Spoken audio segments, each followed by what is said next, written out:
Nanay, takot na takot ako. Sa harap ng gate ng bahay kung saan siya lumaki, si Maya, na 7 buwang buntis, ay bumagsak at nawalan ng malay. Ang kanyang katawan ay halos butot balat na lamang. Nang makita ko ang aking anak na hinimatay dahil sa matinding malnutrisyon, tila huminto ang pag-ikot ng aking mundo. Diyos ko, anak ko ito. Sino ang may gawa sa iyo nito? Ang anak ko, na tinrato ng napakalupit ng pamilya ng kanyang asawa, ay pinilit na kumain ng bahaw at asin minsan sa isang araw hanggang sa ang kanyang katawan ay manghina at halos hindi na makilala bilang tao. Bilang isang ina, nadurog ang puso ko ng pira-piraso sa mismong sandaling iyon. Ang aking kawalan ng pag-asa ay napalitan ng puot, at ang puot na iyon ay nabuo bilang isang malamig ngunit nag-aapoy na determinasyon. Nang gabing iyon, binuksan ko ang isang vault na 15 taon ko nang ikinandado. Sa loob nito ay isang salansan ng mga dokumento. Ang aking identification card bilang isang dating special prosecutor ng Department of Justice, ang mga dokumento ng mana mula sa isang pamilya ng mga bilyonaryo, at ang mga titulo't katibayan ng pagmamay-ari ng mga shares sa pinakamalaking kumpanya sa bansa.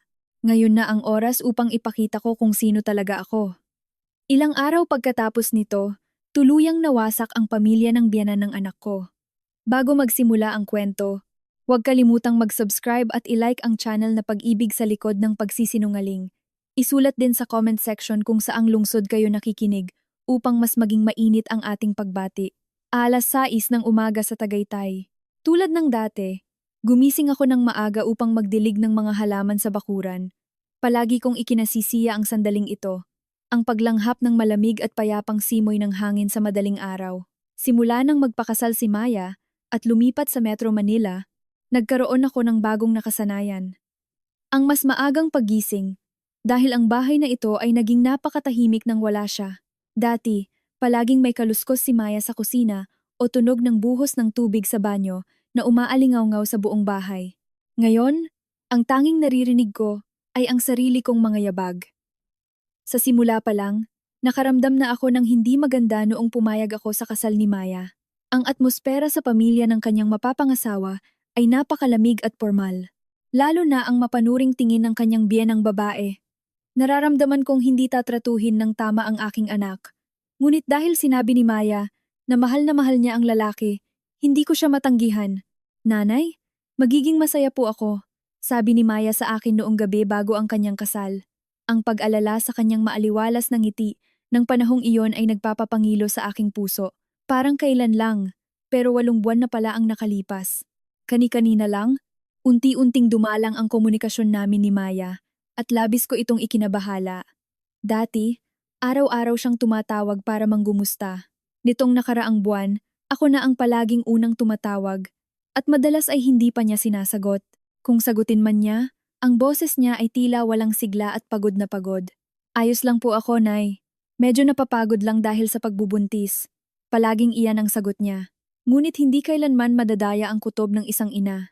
Pakiramdam ko ay may malaking problemang nangyayari. Ilang araw na ang nakalipas, naglakas loob pa akong tawagan ang kanyang biyenang babae para manggumusta. Ngunit napakalamig ng naging sagot nito. Ayos lang si Maya. Pakiusap, huwag ka na masyadong tumawag. Sa iisang pangungusap na iyon, napipi ako at hindi nakapagsalita. Mukhang ang pangungumusta sa sarili kong anak ay itinuturing nilang isang nakakabuwisit na pangingialam. Habang abala ako sa pagdidilig ng mga halaman, nakarinig ako ng mga yabag mula sa malayo. Sino naman kaya ang bibisita ng ganito kaaga? Bulong ko habang inaangat ang aking paningin. Sa dulo ng kalsada, may naaninag akong silweta ng isang taong naglalakad nang marahan ang kanyang paglakad ay pamilyar. Habang mas tinititigan ko, mukhang isa siyang buntis na babae. Dahil sa kuryosidad, sinubukan kong tingnan ng mas malapitan, at ang taong iyon ay diretsyong naglalakad patungo sa gate ng bahay ko. Huwag naman sana. Bumilis ang tibok ng puso ko. Binitawan ko ang hose at nagmamadaling lumapit sa gate. Habang palapit ng palapit ang tao, mas lalong bumilis ang kabog ng dibdib ko. Maya, bulong ko sa sarili ko. At tama, ang anak ko nga, ngunit may mali. Ang paraan ng kanyang paglakad ay tila hirap na hirap.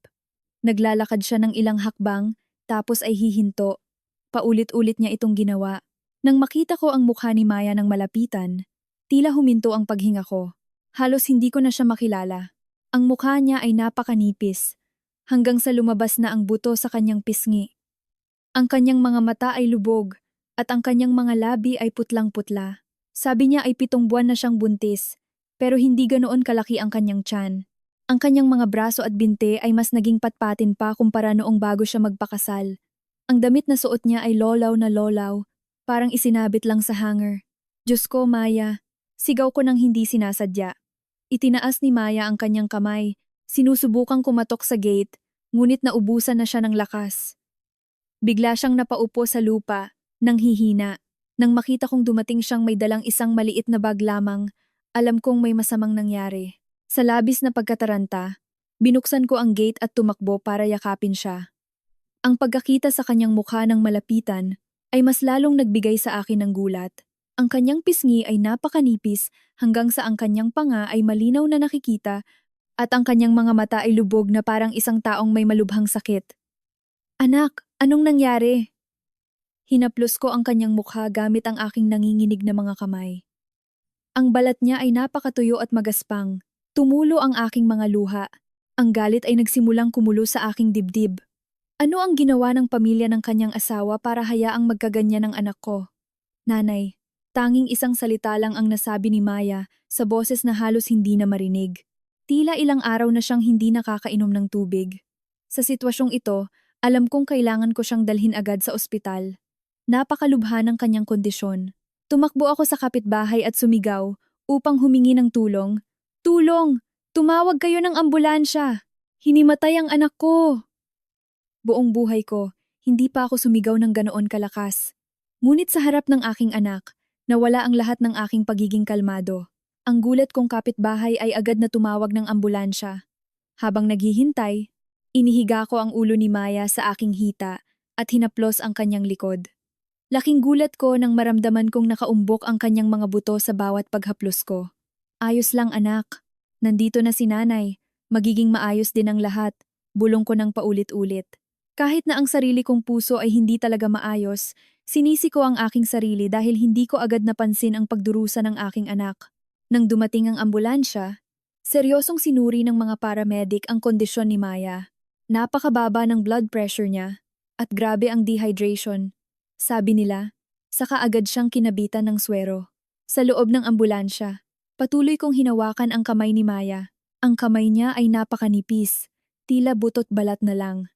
Ang sarili kong mga kamay ay nanginginig ng husto, ngunit pinilit kong magpakatatag. Sa emergency room, ang mga doktor ay nagsagawa ng serye ng mga pagsusuri, blood test, urine test, at ultrasound upang suriin ang kondisyon ng sanggol. Tila napakabagal ng pag-usad ng oras. Nang marinig ko ang resulta ng mga pagsusuri, nanlumo ako at hindi nakapagsalita. Napakalubha ng malnutrisyon na dinaranas niya. Ang ganitong kakulangan sa nutrisyon sa isang buntis ay labis na mapanganib sa buhay. Ang sanggol ay nakakaranas din ng pagkaantala sa paglaki. Ang paliwanag ng doktor ay nagpaikot ng aking paningin. Malnutrisyon sa 21 siglo? Hindi ako makapaniwalang mangyayari ito, lalo na sa anak kong nagdadalang tao. Nang magkamalay si Maya, nakaupo na ako sa tabi ng kanyang kama, hawak ang kanyang kamay. Nang makita niya ako, nagsimula siyang humagulgol. Maya, ano ba talagang nangyari? Magkwento ka kay nanay. Tanong ko sa malambing na boses, ngunit sa loob ng aking puso, isang bagyo ng galit ang namumuo. Galit sa mga taong gumawa nito sa anak ko. Sa sandaling iyon, napagtanto kong oras na para ilabas ko muli ang sarili ko na matagal ko nang ibinaon. Nang magkamalay si Maya sa kama ng ospital, kasama ko ang doktor. Lumabas na ang mga karagdagang resulta ng lab at mas seryoso ang mukha ng doktor kaysa kahapon. Mrs., ang kondisyon ng inyong anak ay mas malala pa kaysa sa inaasahan natin. Sinimulang ipaliwanag ng doktor ang lab results. Ang iba't ibang numero ay nagpapakita ng kondisyong malayo sa normal. Hindi lamang malnutrition, kundi pati na rin shock dahil sa matinding stress. Ang level ng protina sa kanyang dugo ay napakababa at siya ay may acute anemia. Ang pinakanakakabahala ay ang level ng kanyang stress hormones na napakataas. Natahimik ako, walang masabi. Shock dahil sa stress, anong klaseng pagtrato ang tinanggap ng anak ko sa bahay ng kanyang biyenan para madiagnose siya ng ganito? Ang ganitong katinding stress, habang buntis, ay maaaring magdulot ng seryosong epekto sa sanggol. Mataas ang panganib ng premature birth o sanggol na ipinanganak na kulang sa timbang, patuloy ng doktor. Ang bawat salita ng doktor ay parang malaking batong dumadagan sa aking dibdib. Ang katotohanang dinaranas ito ng aking anak at ng magiging apo ko ay napakahirap tanggapin.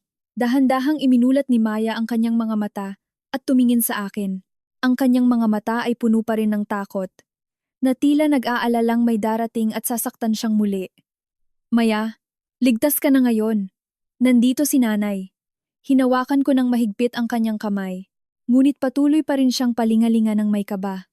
Marahil, ang kakaibang paligid ng ospital ay nakadaragdag sa kanyang pagkabalisa. Pagkaalis ng doktor, maingat kong tinanong si Maya. Hindi ko na ito maaaring ipagpaliban. Kailangan kong malaman kung ano ang totoong nangyari upang makapagdesisyon ako sa mga susunod na hakbang. Maya, parang awa mo na. Maging totoo ka kay nanay. Anong nangyari sa bahay ng biyenan mo? Matagal na nanahimik si Maya. Tanging mga luha lang ang patuloy na umaagos sa kanyang pisngi. Nang makita ko siyang ganoon, nadurog din ang puso ko. Nay, ginawa ko naman po ang lahat. Sinubukan ko pong maging mabuting manugang. Nanginginig ang boses ni Maya. Tila sinisisi niya ang sarili. At mas lalo itong nagpapalungkot sa akin. Noong una, maayos naman ang lahat. Tinanggap po ako ng biyenan ko. Pero nagbago ang lahat nang sabihin kong buntis ako. Unti-unting nagkwento si Maya. Noong nakaranas siya ng matinding morning sickness sa unang bahagi ng pagbubuntis, wala man lang pakialam ang biyenan niya. Nagparinig pa ito na ang mga manugang daw ngayon ay masyadong maarte. Tuwing nagsusuka si Maya, papatunugin ng biyenan ang kanyang dila, na para bang sinasadya iyon ni Maya. Pagsapit ng ika-4 na buwan ng pagbubuntis, sinimulan ng kanyang biyenan na limitahan ang kanyang kinakain. Ang dahilan daw, ayon sa lumang paniniwala nito, kailangang kumain ng kaunti ang buntis para maging madali ang panganganak. Isang pinggan lang ng kanin ang pwede niyang kainin sa isang araw. At iyon ay bahaw lamig na kanin mula pa kagabi. Ang ulam ay ilang pirasong tuyo o kaya asinan lang. Kwento ni Maya. Hindi ako makapaniwala sa narinig ko. Nangyayari ito sa modernong panahon. Ang paglimita sa pagkain ng buntis sa ganitong paraan ay talagang walang katuturan. Lagi po akong gutom. Pero sabi ng biyenan ko, papatabain ko lang daw ang sarili ko. Sabi niya, kung masyadong maraming kinakain ng buntis, lalaki ng husto ang bata at mahihirapan kang manganak. Nang marinig ko ang kwento ni Maya, naikuyom ko ng mahigpit ang aking mga kamao. Paano magagawa ng isang babae ito sa kanyang manugang na nagdadalang tao? Ang mas nakakagulat ay ang ugali ng ibang miyembro ng pamilya. Walang pakialam ang kanyang biyenang lalaki. At ang asawa niya, ang lalaking mahal ni Maya, ay kinampihan pa ang ina nito. Sinubukan ko pong kausapin ang asawa ko, pero sinabihan lang niya akong dapat kong pakinggan si Mama, masyado lang daw akong sensitibo. Kahit ang pinakamalapit sa kanya ay tumalikod sa kanya. Wala nang masasandalan si Maya. Mas lalong sumidhi ang galit ko. Noong 6 na buwan na akong buntis, kinulong pa nila ako sa kwarto. Sabi niya, hindi raw dapat gumagala sa labas ang manugang. Namuhay si Maya, na parang nasa bilangguan.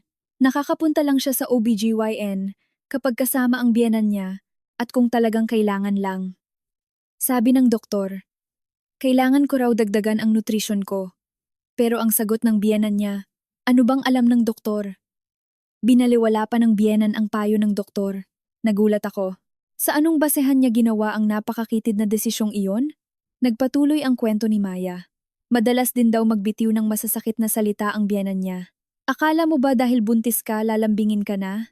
Bilang manugang sa pamilyang ito, dapat lang na magdusa ka. Pagkarinig sa mga salitang iyon, hindi ko napigilan ang aking mga luha. Paano niya nasabi ang gayong kalupit na salita sa manugang na nagdadalang tao? Bilang kapwa babae, talagang hindi ko ito maintindihan. Nung marinig ko yon, gusto ko na pong mamatay, Nay. Hindi ko po alam kung anong kasalanan ko, at awang-awa po ako sa magiging anak ko.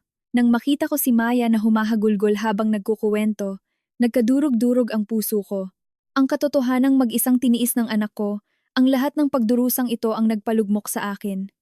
Bakit hindi mo sinabi noon pa? Bakit mo tiniis mag-isa? Yumuko si Maya. Sinabi niyang pakiramdam niya ay wala siyang karapatang magreklamo sa sarili niyang pamilya matapos siyang magpakasal. Ito rin ang kaisipang pilit na itinanim sa kanya ng pamilya ng biyenan niya. Laging sinasabi ng biyenan niya, ang babaeng may asawa na, ang bahay niya ay bahay na ng biyenan. Ang bahay ng mga tunay na magulang ay parang bahay ng ibang tao.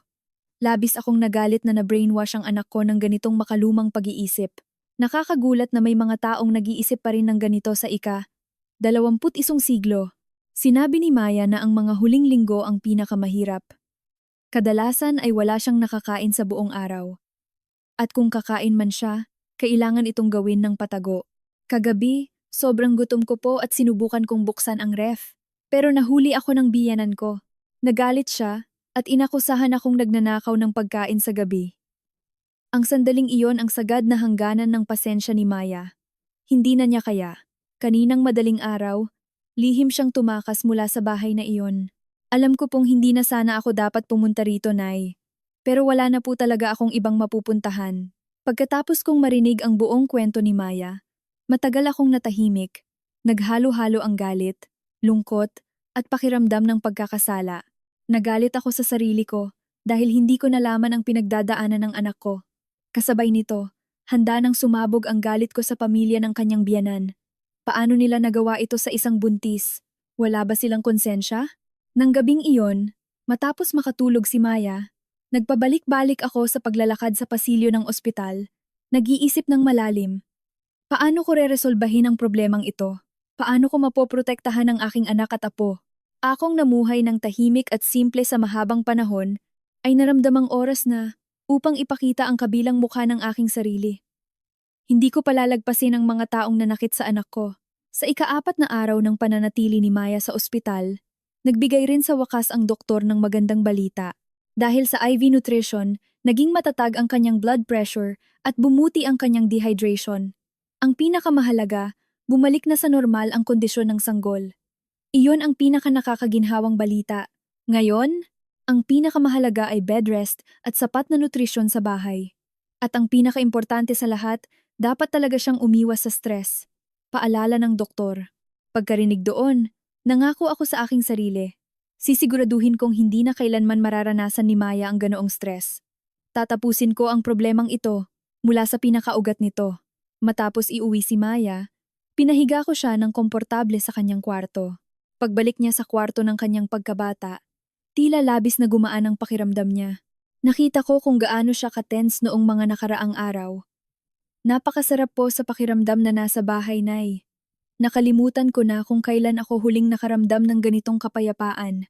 Ang mga salita ni Maya ay dumurog sa aking puso.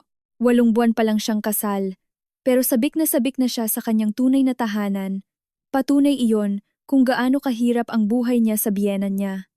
Ngayon, magpahinga ka na ng sapat. Hayaan mong sinanay ang umayos sa lahat. Sinubukan ko siyang pakalmahin. Ngunit sa aking isipan, isang malaking plano na ang nagsisimulang mabuo. Hindi ako pwedeng manahimik lang. Nang gabing iyon, matapos makatulog si Maya, pumunta ako sa aking study room at binuksan ang laptop. Kailangan kong kumpirmahin ang buong address ng pamilya ng biyenan niya. Hinanap ko ang lumang imbitasyon sa kasal at isinulat ang address. Gamit ang online map, nakita ko ang lokasyon sa isang eksklusibong village sa Ayala Alabang, Muntinlupa. Mga 1.5 oras ang biyahe mula Tagaytay, hindi kalayuan. Nagdesisyon akong pumunta roon kinabukasan ng umaga. Bago matulog, pinili ko ang pinakamaayos kong damit mula sa aparador, isang itim na corporate suit. Matagal-tagal ko na rin itong hindi nasusuot, pero bukas kailangan ko itong gamitin. 6:00 ng umaga, gumising ako at nag-ayos ng walang ingay. Mahimbing pang natutulog si Maya. Mukhang ang epekto ng mild sedative ay makakatulong para makatulog siya hanggang tanghali. Nag-iwan ako ng maliit na sulat para sa kanya. May pupuntahan lang si nanay saglit. May emergency lang. Kung nagugutom ka, may lugaw sa ref. Initin mo na lang. Habang naglalakad papunta sa bus terminal, halo-halo ang emosyon ko. Buong buhay ko, palagi kong iniiwasan ang komprontasyon. Pero ngayon, kailangan ko itong harapin ng direkta. Hindi ako pwedeng umatras. Sa loob ng halos 2 oras na biyahe, patuloy kong iniisip kung paano ko sila lalapitan. Ano ang sasabihin ko? Binuo ko ang lahat sa aking isipan. Hindi ako pwedeng magpadala sa emosyon. Kailangan kong maging kalmado, malamig, at lohikal. Nakarating ako sa elitistang subdivision sa Alabang, bandang 9:00 ng umaga. Ang mga bahay dito ay malalaki at mararangya. Ang bahay ng biyena ni Maya ay isang malaking 2 palapag na mansyon. Huminto ako sandali sa harap ng gate, huminga ng malalim, at pinindot ang doorbell. Hindi nagtagal, bumukas ang pinto at lumabas ang isang may edad na babae, ang biyena ni Maya. Tila hindi niya ako nakilala. Isang beses lang naman talaga kami nagkita noong kasal. Magandang umaga. Sino pong hanap nila? Tanong niya. Magandang umaga. Ako si Aurora, ang nanay ni Maya. Pagkasabi ko pa lang ng pangalan ko, nagbago agad ang ekspresyon ng kanyang mukha. Mukhang nagulat siya.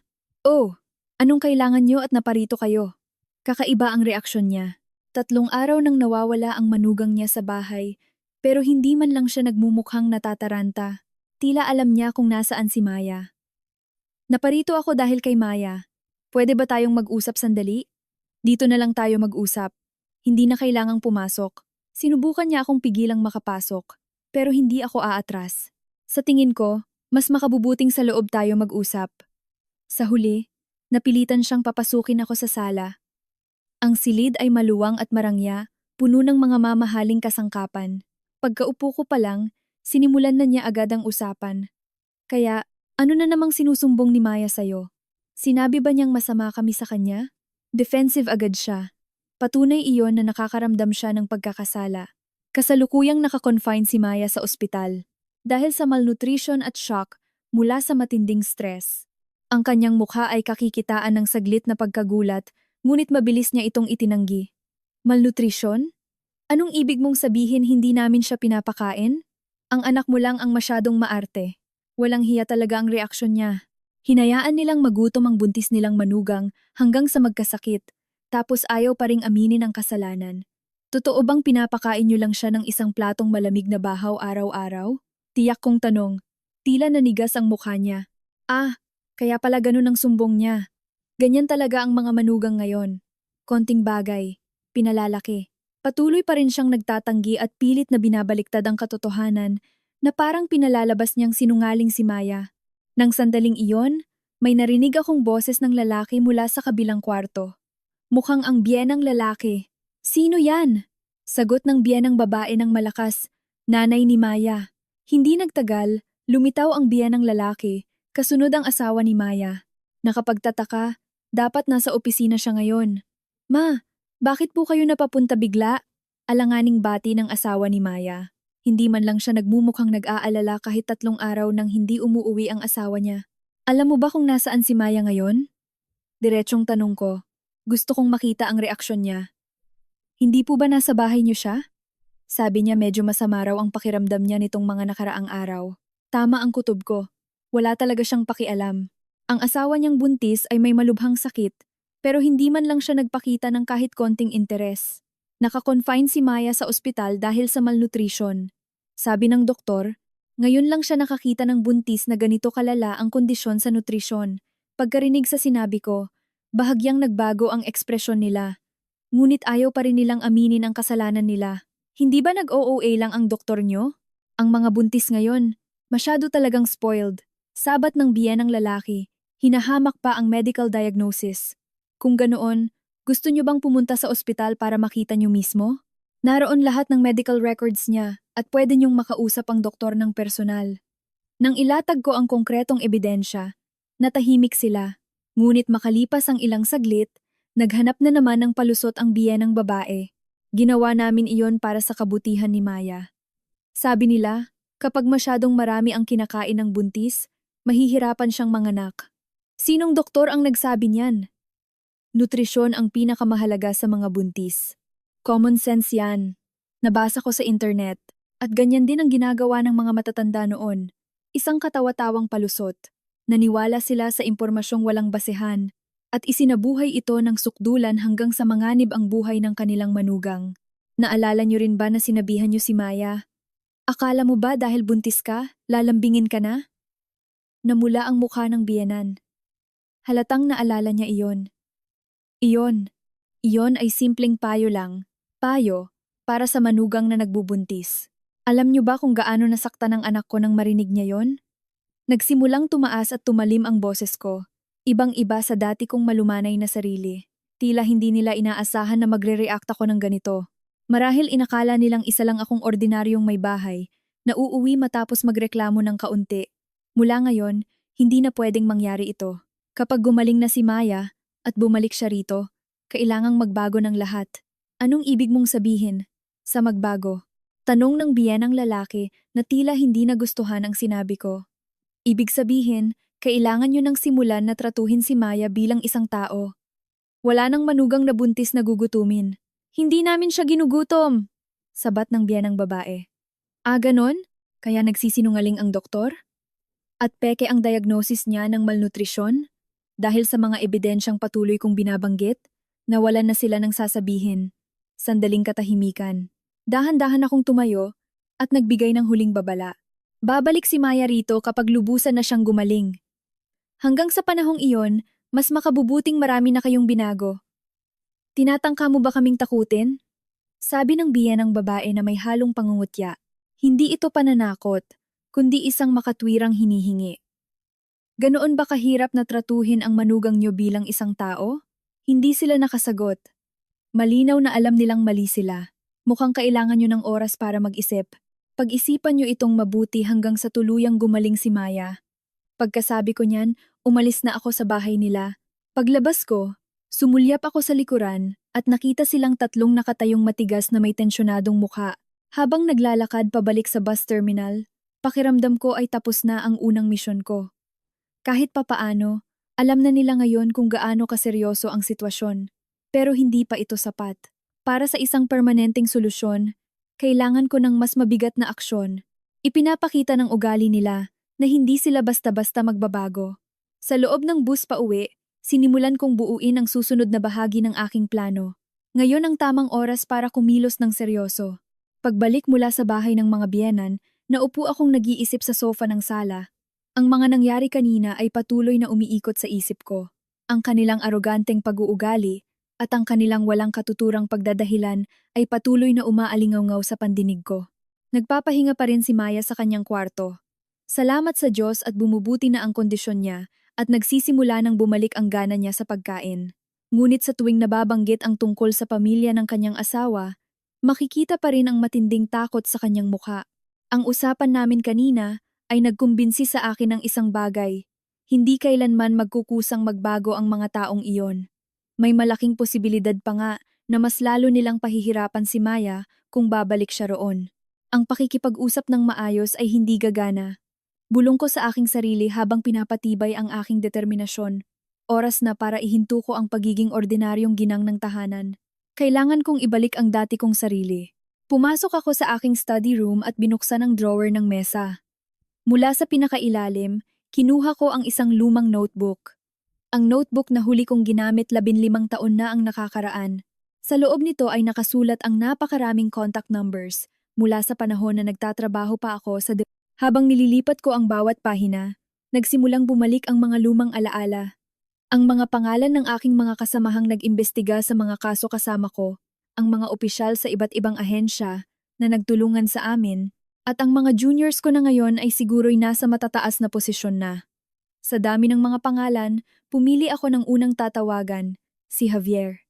Isa siyang junior prosecutor ko noon sa Special Penal Laws Division. Dati, marami akong itinuro sa kanya. Masipag siyang bata at may mataas na paninindigan sa hustisya. Sigurado akong nasa mataas na posisyon na siya ngayon. Kinuha ko ang cellphone ko at dinyal ang numero niya. Bahagyang kumabog ang puso ko. Napakatagal na simula nang huli ko siyang tawagan. Hello. Isang pamilyar na boses ang sumagot. Hindi nagbago ang boses niya pagkatapos ng 15 taon. Javier, si Aurora ito.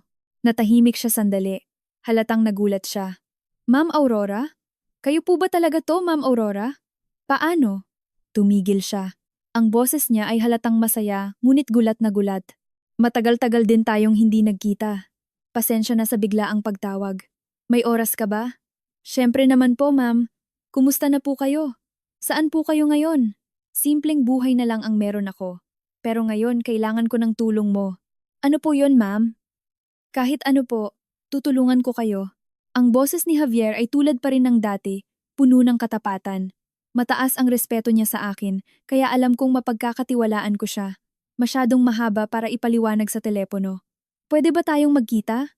Siyempre po, ma'am. Kahit kailan, nag-set kami ng meeting kinabukasan sa isang tahimik na kapehan sa Makati. Matapos ibaba ang tawag, tiningnan ko ang ibang numero sa notebook. May mga contact ako mula sa Bureau of Internal Revenue, BIR, Department of Labor and Employment, DOLE, at National Bureau of Investigation, NBI. Kung kinakailangan, hihingi din ako ng tulong sa kanila.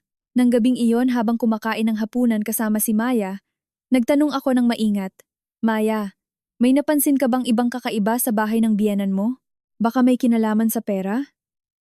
Nag-isip sandali si Maya sa katumango. May kakaiba nga po, Nay. Minsan, umuuwi ang biyenan kong lalaki na may dalang malaking halaga ng cash. Pagkatapos, umaalis sila ng biyenan kong babae papunta sa kung saan. Alam mo ba kung para saan yung pera? Hindi ko po sigurado. Pero narinig ko po silang nag-uusap ng ilang beses tungkol sa komplikadong buwis. Isang napakagandang impormasyon. May hinala akong sangkot sila sa tax evasion o iba pang ilegal na aktibidad. May iba pa ba? Ay opo. May maliit na negosyong hardware, construction supply ang mga biyenan ko. Narinig ko pong hindi nila pinapasweldo ng tama ang mga empleyado nila. Mas lumaki ang hinala ko. Mukhang maraming baho sa pamilyang iyon. Kinabukasan ng umaga, sa unang pagkakataon pagkalipas ng 15 taon, nagsuot muli ako ng buong corporate attire. Isang itim na suit at high heels eksaktong katulad ng suot ko sa korte noon. Pagharap ko sa salamin, nakita ko ang isang figura na parang estranghero pero pamilyar pa rin. Sa biyahe papuntang Makati, inalala ko ang nakaraan ko. Bilang isang ombudsman at state prosecutor noon, madalas akong humawak ng malalaking kaso ng korupsyon na kinasasangkutan ng malalaking kumpanya at mga opisyal ng gobyerno. Ang mga kaso ay komplikado at nakatago, pero ang pag-isa-isa sa mga ebidensya hanggang sa lumabas ang katotohanan ang aking espesyalidad. Dati akong binansagang iron prosecutor. Nagtrabaho ako sa prinsipyong sa harap ng batas, lahat ng tao ay pantay-pantay, gaano man kalaki ang kanilang kapangyarihan. Kilala ako na hindi kailanman yumuyuko sa presyon o suhol. Nang dumating ako sa cafe, naghihintay na si Javier. 15 taon na ang lumipas, pero ang mukha niya ay puno pa rin ng katapatan. Bagaman ngayon, mas nagmumukha na siyang may awtoridad. Hindi po kayo nagbago, Ma'am Aurora. Mainit na bati ni Javier. Pero pagkakita niya sa ekspresyon ko, naramdaman niyang may seryosong problema. Saan ka na naka-assign ngayon, Javier? Nasa DOJ pa rin po ako, ma'am. Head na po ako ng Investigation Division sa ilalim ng National Prosecution Service. Gaya ng inaasahan ko, nasa mataas na posisyon na siya. Eksakto ang kanyang opisina para sa problemang ito. Sinimulan kong ipaliwanag ang sitwasyon, mula sa ginawa nila kay Maya hanggang sa hinala ko sa negosyo ng pamilya ng kanyang biyenan. Ang pang-aabuso sa loob ng tahanan ay isang seryosong krimen, ma'am. Violation yan ng RA 9262 o Anti-Violence Against Women and Their Children, VA Act. Lalo na at buntis ang biktima. Mas mabigat ang parusa. Pagtango ni Javier. Alam ko, pero ang mas mahalaga ngayon ay ang posibleng iba pang krimen, tax evasion at labor law violations ng kumpanya nila. Gusto kong paimbestigahan yon. Matutulungan mo ba ako? Nag-isip si Javier sandali sa katumango. Siyempre naman po, ma'am. Sa dami po nang naitulong niyo sa akin dati, obligasyon ko na po ito. Pwede nating simulan sa pag-check ng business registration nila, ITR sa BIR, at employment record sa DOLE. Gagawin ko muna po ito informally. Pero kapag may nakita tayong ebidensya, iaangat na natin sa formal na investigasyon. Ito ang eksaktong sagot na gusto ko. Kailangan kong malaman ng buo ang sitwasyon nila bago ako gumawa ng susunod na hakbang. Salamat, Javier. Malaking tulong ito. Para kayo mismo ang bumaba, Ma'am Aurora. Siguradong hindi ito simpleng bagay. Ramdam ko pa rin po ang aura ng Iron Prosecutor. Biro ni Javier. Ngumiti lang ako ng mapakla. 15 taon kong itinago ang bahaging ito ng aking pagkatao, at ngayon ay napilitan akong ilabas itong muli. Pagkatapos sa cafe, dumiretso ako sa isa pang meeting. Sa pagkakataong ito, isang senior official na nagtatrabaho sa Bureau of Internal Revenue ang kikitain ko. 5 taon siyang senior sa akin at dati kaming nagkatrabaho sa isang investigasyon. Ngayon, isa na siyang regional director doon. Aurora, ang tagal nating hindi nagkita. Mainit niyang bati. pero naging seryoso agad ang kanyang mukha. Kutob ko, may importanteng rason ang pagtawag mo. Personal na problema ito. Matapat kong ipinaliwanag ang sitwasyon. Gusto kong ipasilip ang hinalang tax evasion sa negosyo ng biyenan ng anak ko. Kung may irregularidad, gusto kong dumaan sa tamang proseso ng batas. Matutulungan kita diyan. Ipacheck natin agad ang tax records nila bilang taxpayer, mabilis na pangako ng senior official. Sa tulong niya, makakakuha ako ng malinaw na larawan sa katayuan ng kanilang buwis. Matapos ang lahat ng lakad ko sa Metro Manila, habang pauwi ako, tumawag pa ako ng ilang contacts, mga opisyal sa DOLE at DENR. Lahat sila ay nagulat na tumawag ako pagkatapos ng 15 taon. Ngunit lahat sila ay handang tumulong. Buhay na buhay pa rin pala ang tiwala at pagkakaisa sa pagitan ng mga dating kasamahan. Gabi na nang makarating ako sa bahay. Nagbabasa ng libro si Maya sa sala. Gumaan ang loob ko nang makitang mas malusog na siya. Saan po kayo galing, Nay? May inasikaso lang sandali. Kamusta pakiramdam mo? Mas okay na po. Pero iba po ang damit niyo ah. Nagtaka si Maya na nakasuot ako ng corporate attire. Kadalasan ay kaswal na pambahay lang ang suot ko. May formal na meeting lang ako kanina. Hindi na ako nagbigay ng karagdagang detalye. Ayokong dagdagan ang iniisip niya ngayon. Nang gabing iyon, binuksan ko ulit ang laptop ko sa study room. Nag-login ako sa lumang email na hindi ko na ginagamit. Ang account na gamit ko pa noong nasa piskalya ako. Daan-daang email ang nasa inbox. Karamihan ay tungkol sa trabaho. Pero may ilan din galing sa mga lumang kasamahan na nangangamusta. Nagsimula akong mag-compose ng email. Pasasalamat sa mga taong nakausap ko kanina, kasama ng mas tiyak na formal na request para sa koordinasyon. Pagka-send ng email, sinimulan kong iorganisa ang impormasyon tungkol sa pamilya ng biyenan ni Maya. Base sa kwento ng anak ko at sa impormasyon na nakuha ko kanina, nagtakda ako ng 3 direksyon para sa investigasyon. Una, Violence Against Women and Their Children, KDRT. Madaling patunayan ito gamit ang medical records. Pangalawa, Tax Evasion, pag-iwas sa pagbabayad ng buwis base sa malaking transaksyon na puro cash at ang kwento nila tungkol sa buwis. Pangatlo, Labor Law Violations, paglabag sa batas, paggawa, base sa kwento ni Maya na hindi nagpapasweldo ng tama ang mga biyenan niya. Kung mapapatunayan ang 3 ito, maibibigay ko ang pinakamabigat na parusa sa kanila. Lalo na ang tax evasion, tiyak na makukulong sila rito. Sa mga sumunod na araw, paisa-isang dumating ang mga initial na ulat mula sa mga kasamahan ko, kumpirmadong maraming butas sa negosyo ng pamilyang iyon. Ang unang report galing kay Javier ay nakakagulat. Puno ng irregularidad ang financial reports nila. Ang idineklarang bilang ng empleyado ay hindi tugma sa katotohanan. Parehong impormasyon ang nakuha ko mula sa BIR Director, may matibay na hinala ng under-declaration of income at falsification of documents. Mula sa DOLE, nakumpirma ang violations sa minimum wage at mga kaso ng illegal dismissal. Totoo nga na hindi tinatrato ng maayos ang mga empleyado nila. Nang makita ko lahat ng ito, lalo akong nakumbinsi na hindi lang nang aabuso ng manugang ang pamilyang ito, kundi gumagawa rin ng marami pang krimen. 1 linggo makalipas, nagkita ulit kami ni Javier para planuhin ang susunod na hakbang.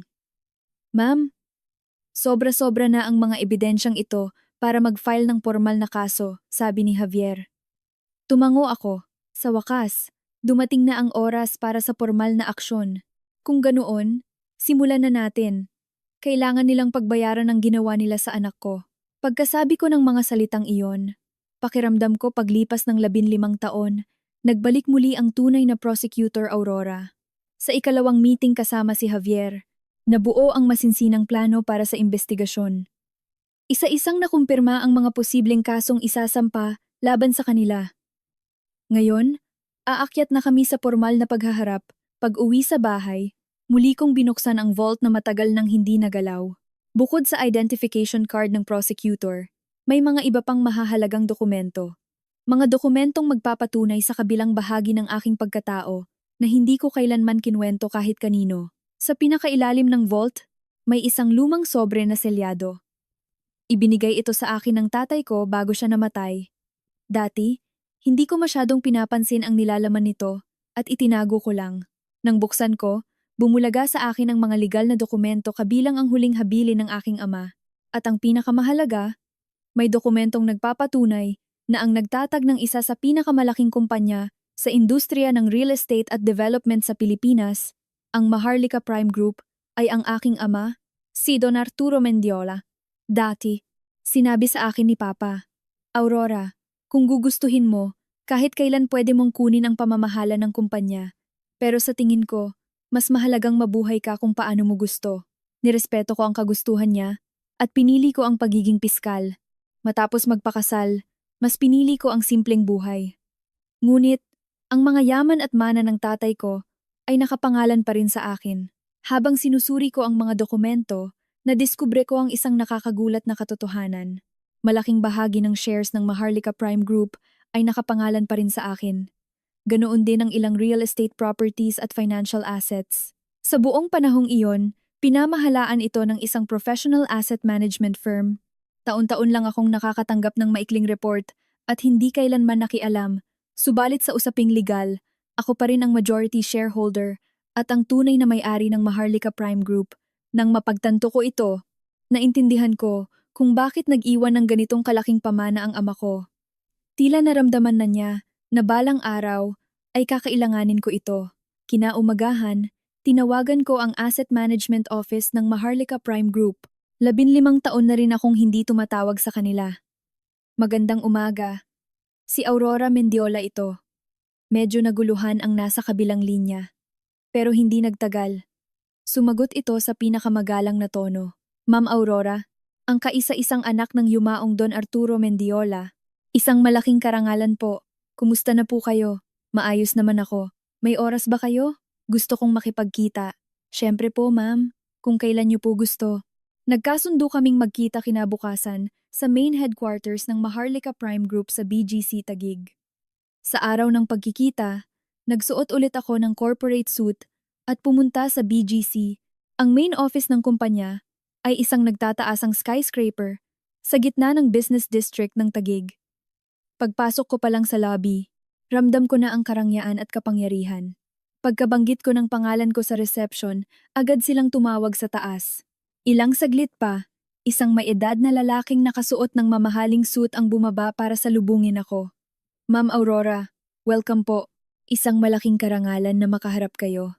Tinawag niya akong Ma'am Aurora sa napakagalang na paraan, para bang ako ang pinakamataas na pinuno. Sumakay kami sa isang private elevator papunta sa pinakamataas na palapag. Doon, ang opisina na ginamit pa ng tatay ko ay nananatiling malinis at perpekto. Base po sa bilin ng yumaong Don Arturo, pinamahalaan po namin ang lahat ng assets na nakapangalan sa inyo. Ibibigay ko po ang report tungkol sa kondisyon ng kumpanya at ang kasalukuyang status ng inyong mga assets, sabi ng Head of Management sabay labas ng isang makapal na folder. Lumago ng husto ang Maharlika Prime Group sa loob ng 15 taon at ang personal kong assets ay dumoble-doble ang halaga. Kung mayroon po kayong urgent na pangangailangan, handa po kaming magbigay ng buong suporta. Ito ang gusto kong marinig.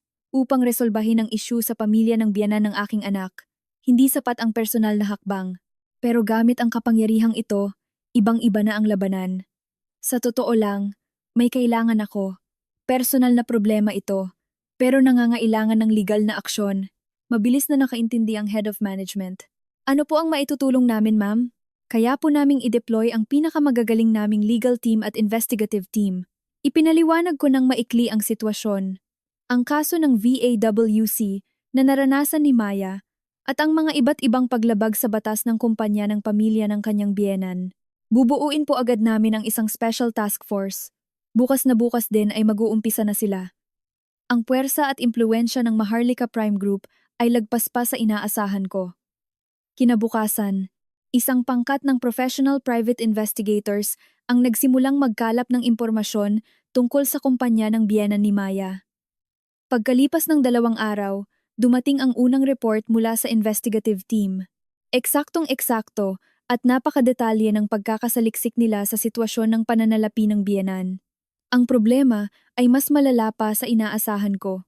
Ang hardware at construction supply na hawak nila ay maraming taon nang hindi nagbabayad ng tamang buwis at karamihan sa mga empleyado ay walang SSS, PhilHealth at pag-IBG. Bukod pa rito, may mga paulit-ulit silang record ng paglabag sa DENR dahil sa maling pagtatapon ng basura ng hardware nila. Ang laki ng kasong ito ay sapat na para masampahan sila ng patong-patong na criminal charges, ma'am. Paliwanag ng head investigator. Tumango ako. Oras na para umatake. Ituloy niyo base sa tamang proseso. Ibigay ang lahat ng dokumento sa tamang ahensya ng gobyerno. Kinaumagahan, sabay-sabay na na-file ang reklamo sa Local Prosecutor's Office, BIR, DOLE, at DENR. Kumpleto ang reklamo kasama ang lahat ng hindi mapapasubaliang ebidensya na inihanda ng elite legal team ng Maharlika Prime Group.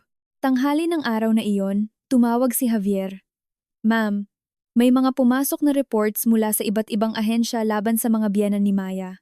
Sobrang solid ng mga ebidensya, kaya nagdesisyon kaming itaas na ito agad sa formal na paghahain ng kaso at investigasyon.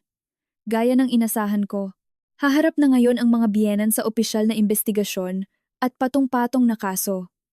Ngayong hapon ay magsasagawa kami ng joint field operation mula sa NBI at iba't ibang ahensya, ang sandali kung kailan magsisimula ang malawakang raid at pag-iimbestiga laban sa kanila. Nagpasya akong pumunta mismo sa lokasyon. Bandang 2:00 ng hapon, nakarating ako sa kanilang eksklusibong subdivision. Mula sa malayo, nakita ko na ang hilera ng mga sasakyan. Mga sasakyan mula sa NBI, BIR, DOLE, at DENR. Sa pagitan ng mga sasakyang ito ay may mga nakaparadang mamahaling SUV. Ito ang mga sasakyan ng corporate legal team ng Maharlika Prime Group. Sumakay ako sa isa sa mga SUV. Madam Chairman, nakahanda na po ang lahat. Magalang na report ng Head of Legal. Nakakapanibago pa ring matawag na Madam Chairman sa ganoong paggalang. Ngunit sa sitwasyong ito, kinakailangan ang ganitong autoridad. Sa labas ng bahay ng mga biyenan, nagkakagulo na. Ang mga ahente ay may dalang mga kahon ng dokumento at kagamitan habang naglalabas-masok sa bahay. Bumaba ako ng sasakyan at dahan-dahang naglakad patungo sa bahay. Sa tapat ng pinto, nakaharap ko ang biyenang babae ni Maya. Laking gulat niya nang makita ako. Ang sitwasyon ay malayong-malayo sa huli naming pagkikita. Ikaw, ano bang nangyayari dito? Nanginginig ang boses niya. Pagkakita sa mga mamahaling sasakyan at mga lalaking nakasuit sa paligid, mukhang napagtanto niyang may kakaibang nangyayari. Sa pagkakataong iyon, lumapit sa akin ang isa sa mga abogado ng Maharlika Prime Group. Madam Chairman, ire-report ko po ang kasalukuyang sitwasyon. Nang marinig ang tawag na, Madam Chairman, namutla ang biyenang babae. Nagulat siya. Ang babaeng yan. Chairman? Bulong niya. Hindi pa rin lubos na maintindihan ang nangyayari. Pagkatapos, lumapit ang isa pang miyembro ng legal team na may dalang briefcase. Ma'am, ang mga dokumento po ng inyong yumaong ama na hinihingi nyo ay inihanda na namin. Ito po ang mga papeles mula sa founder ng Maharlika Prime Group. Pagkarinig noon, nanigas ang biyenang babae. Walang tao sa Pilipinas ang hindi nakakaalam ng pangalan ng Maharlika Prime Group. Maharlika Prime Group? Ibig mong sabihin, ang Maharlika Prime Group? Tanong niya na nanginginig ang boses. Opo, ma'am. Si Ma'am Aurora po ang kaisa-isang anak ng yumaong si Don Arturo Mendiola, ang nagtatag ng Maharlika Prime Group. Pagkarinig sa paliwanag na iyon, halos himatayin sa kinatatayuan ng biyenan. Lumabas na rin ang biyenang lalaki at ang asawa ni Maya. Nang makita nila ang eksena, pareho rin silang nabigla. So, totoong ikaw ay anak ng bilyonaryo? Tanong ng biyenang lalaki na hindi makapaniwala. Ngumiti ako ng malamig. Sa mahabang panahon, gusto ko lang ng tahimik na buhay. Pero dahil sa ginawa niyo, wala na akong dahilan para itago ito.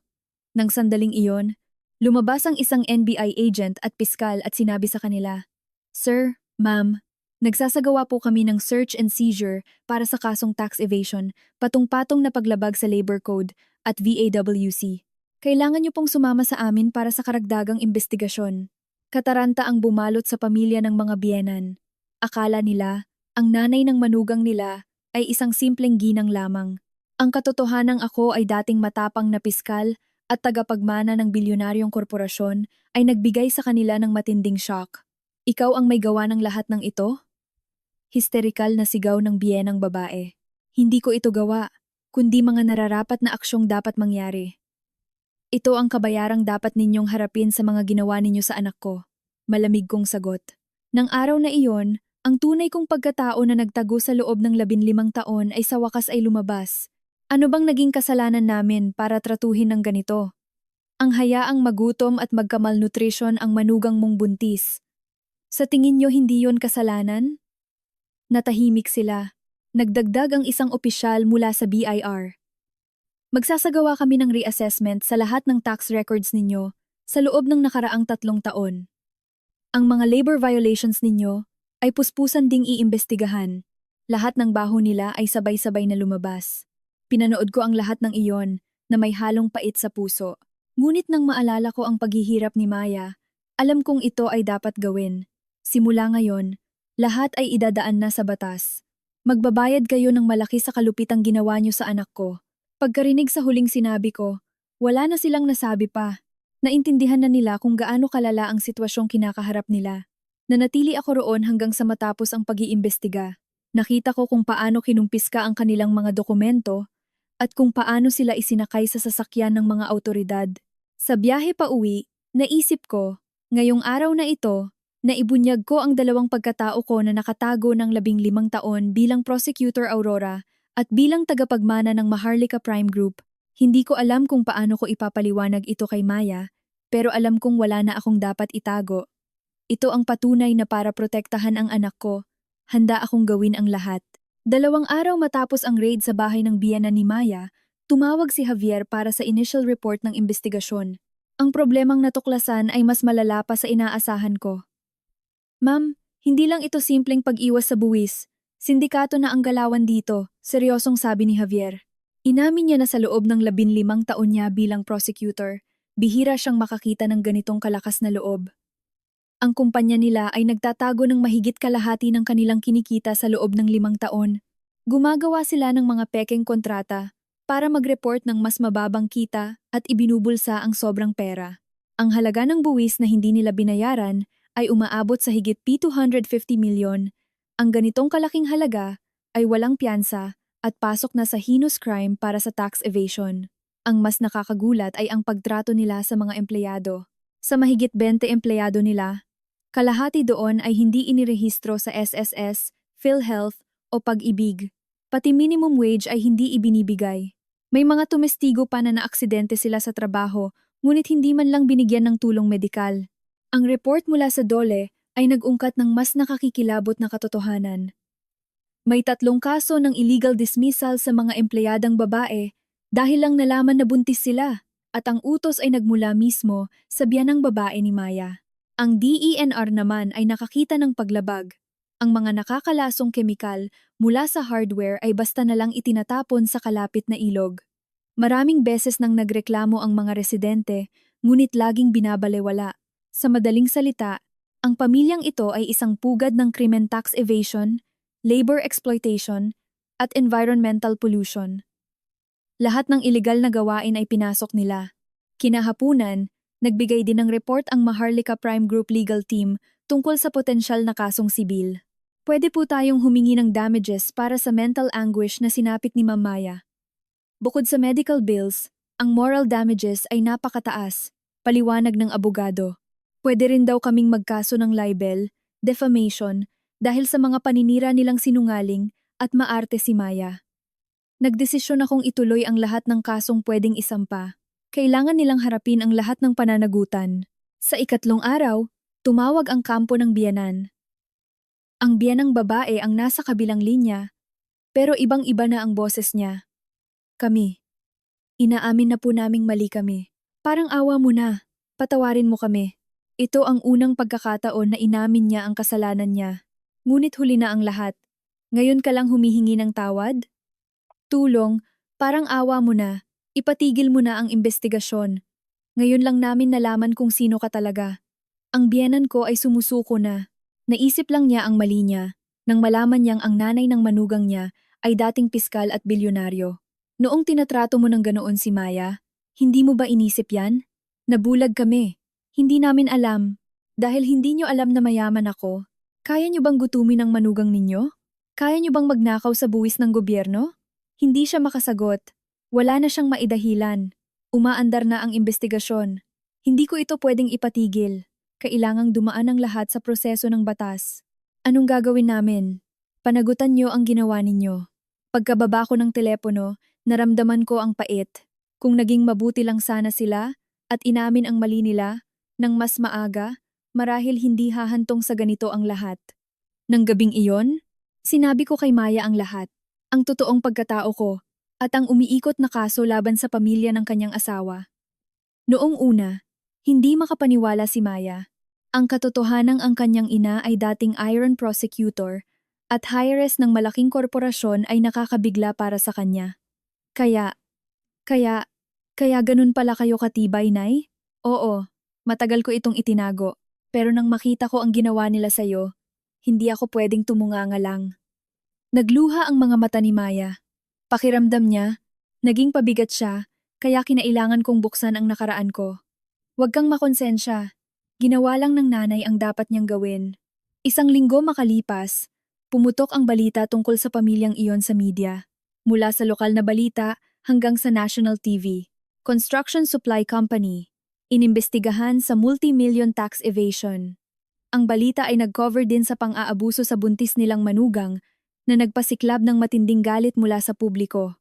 Ang mga komento sa internet ay puro pagtuligsa, lalo na laban sa biyenang babaeng nanggutom sa buntis. Sa panahon ngayon, may ganito pa palang tao? Kawawa naman yung buntis, demoniitang biyenan. Pinalibutan ng mga reporter ang opisina ng hardware nila. Pero ang buong pamilya ay nagtatago na. Ilang araw ang lumipas, tumawag ulit si Javier. Pinal na ang desisyong kasuhan sila. Ang biyenang lalaki ay kakasuhan ng pag-iwas sa buwis.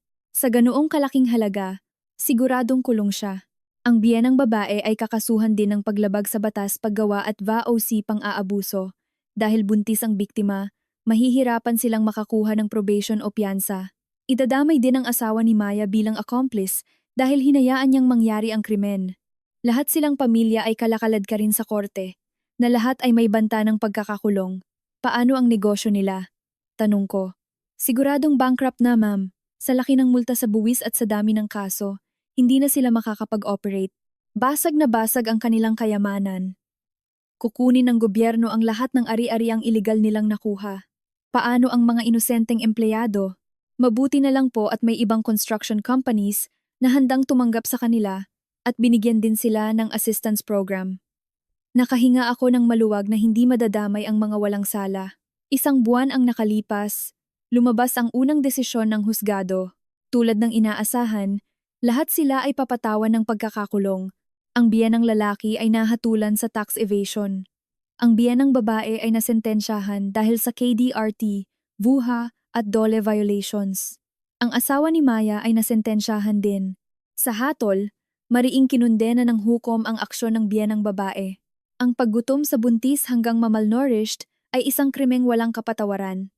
Nanalo rin kami sa sibil na kaso at iniutos ng korte na magbayad sila ng milyon-milyong danyos para sa dinanas ni Maya. Hindi na sila nag-apela. Wala na silang pera para lumaban at masyadong matibay ang ebidensya. Matapos ang lahat ng proseso sa batas, binisita ko ang bahay nila sa huling pagkakataon.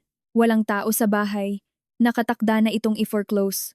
Sa labas ng gate, nakita ko ang biyenang babae na nakalabas lang sandali para asikasuhin ang turnover bago tuluyang makulong. Sobrang dungis at kawawa ang itsura niya. Ngayon masaya ka na ba? Tanong niya na may panlilisik ng mga mata. Hindi ito tungkol sa kaligayahan ko. Ito ay ang nararapat na kabayaran niyo. Naisip mo ba ang buhay ni Maya noon? Natahimik siya. Kulang pa ito sa paggugutom niyo sa anak ko. Pero, hindi ba sumusobra ka na? Ang sumobra ay kayo. Ang ginutom niyo ang asawa ng anak niyo. Iyon ang sobra. Nawalan siya ng sasabihin. Iniwan ko ang huling mensahe bago ako tuluyang umalis. Sana wala nang makaranas ng ganito. Tao rin ang mga manugang ninyo. Hindi na ako babalik sa lugar na iyon kailanman.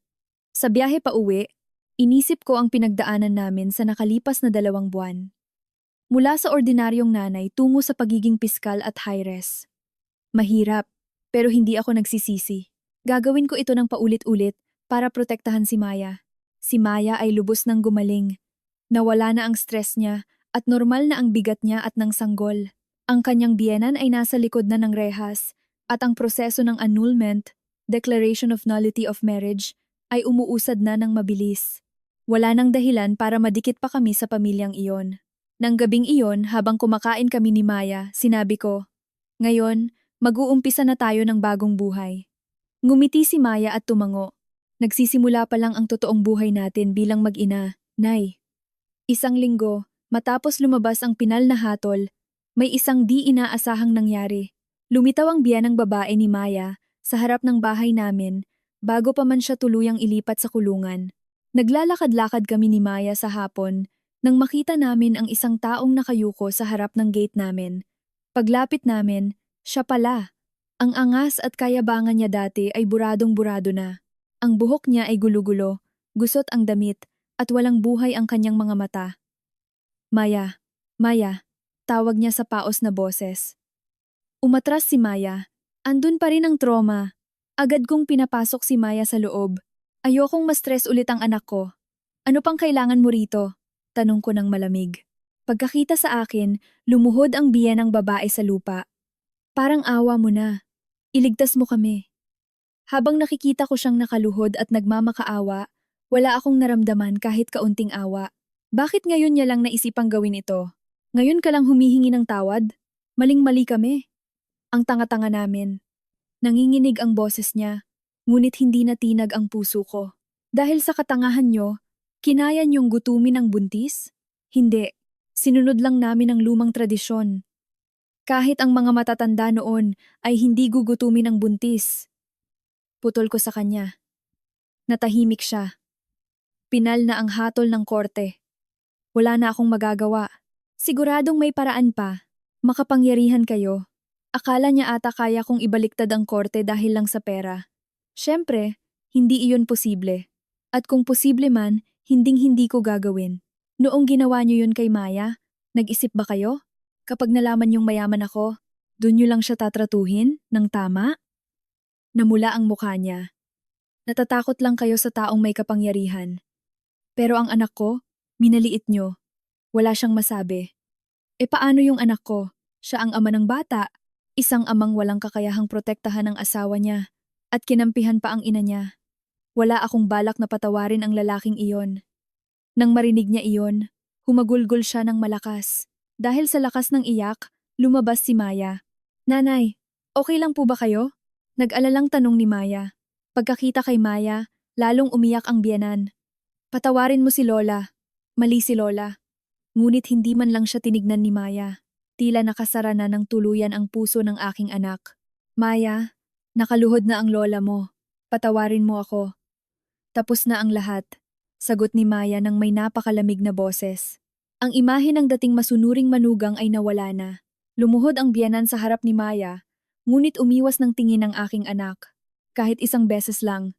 Kailan niyo ba ako binigyan ng pagkakataon? Putol ni Maya. Noong sinabi kong gutom ako? Noong sinabi kong may sakit ako? Kung nakinig lang kayo noon, hindi aabot sa ganito. Wala nang silbi ang pagsisisi nyo. Buo na ang desisyon ko. Determinado ang mukha ni Maya. Itutuloy ko ang annulment. Ayoko nang magkaroon ng kahit anong ugnayan sa inyo. Habang umiiyak ng malakas ang biyanan, inutusan ko si Maya na pumasok na sa loob. Nakita na ng biyanan ang katotohanan. Hindi siya mapapatawad. Bumangon ang biyanan ng dahan-dahan. Nawalan na ng pag-asa. Tuluyan siyang umalis nang may mabigat na mga hakbang. Pakiramdam ko ay tuluyan ng tapos ang laban. Pagkalipas ng ilang buwan, pumasok na sa ika-8 buwan ang pagbubuntis ni Maya. Malaki na ang kanyang tiyan. Ang makita ang maaliwalas niyang mukha na punong-puno ng sigla ay ang aking pinakamalaking kaligayahan. Kaninang umaga ay pumunta kami sa OBGYN para sa check-up. Ngumiti ang doktor sa resulta ng ultrasound. Napakalusog ng baby. Wala na tayong dapat ipag-alala. Ang ganda na rin ng nutrisyon ng mommy. Tila ba ang malnutrition niya ilang buwan ang nakakaraan ay hindi na nangyari. Paglabas ng ospital, kumapit si Maya sa braso ko. Mas nagiging malambing siya lately.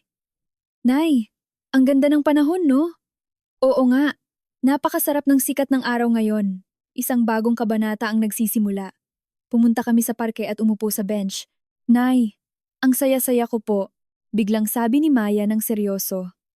Sino mag-aakalang dadating ang araw na ito?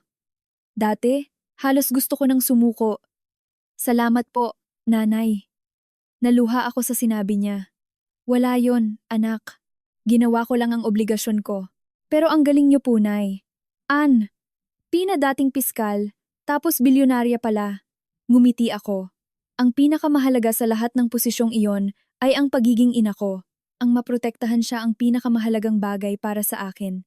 Nang gabing iyon, habang kumakain kami, nakikinig kami sa classical music. Sumipa ang baby. Wow! Mukhang mahilig sa music ang apo ni Lola. Tuwang-tuwa akong sabi. Nay, ano po bang pakiramdam niyo nung ipinanganak niyo ako? Tanong ni Maya. Natahimik ako sandali at nagreminis. Ang panahong ipinagbubuntis kita ay ang pinakamasayang araw ng buhay ko. Araw-araw puno ng pag-asa. Exciting kung kamukha ko ba o ng papa mo.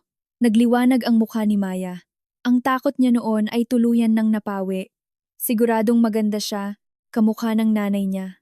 Sabi ko. Kinabukasan, inayos namin ang mga gamit ng baby. Ang Maharlika Prime Group ay nagpadala ng napakaraming mamahaling gamit para sa bata, halos mapuno ang isang kwarto. Stroller, crib, damit, at mga laruan kumpleto lahat. Habang inaayos ang mga ito, uminit ang puso ko.